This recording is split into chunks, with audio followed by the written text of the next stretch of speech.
তাহের ভাইকে অনুরোধ করব, তাকে আহ্বান জানাবো, তাহের ভাই আপনি সুস্পষ্ট করে বলুন কোন কোন উপদেষ্টা রাজনৈতিক দল এজেন্ডা বাস্তবায়ন করছে।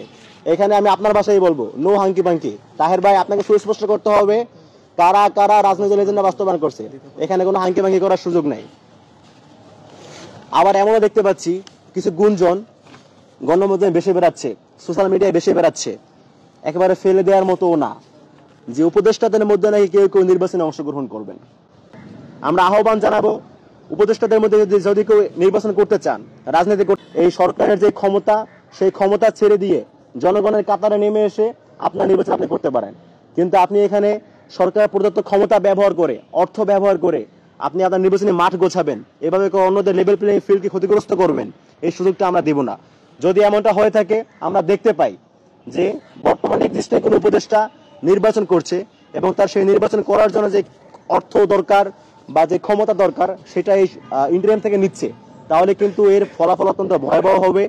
জনতার কাছে আপনাকে জবাবদিহি করতে হবে। জনতার ম্যান্ডেট নিয়ে আপনাদেরকে উপদেষ্টা বানানো হয়েছে আপনাদের নির্বাচনী মাঠ গোছানোর জন্য নয়। সুতরাং যারা নির্বাচন করবেন এই বিষয়টা অবশ্যই খেয়াল রাখবেন, আপনাদের মাঠ গোছানোর জন্য আপনাদের উপদেষ্টা বানানো হয় নাই। তো এই বিষয়গুলো নিয়ে এটা ছিল আমাদের আনুষ্ঠানিক একটা প্রতিক্রিয়া।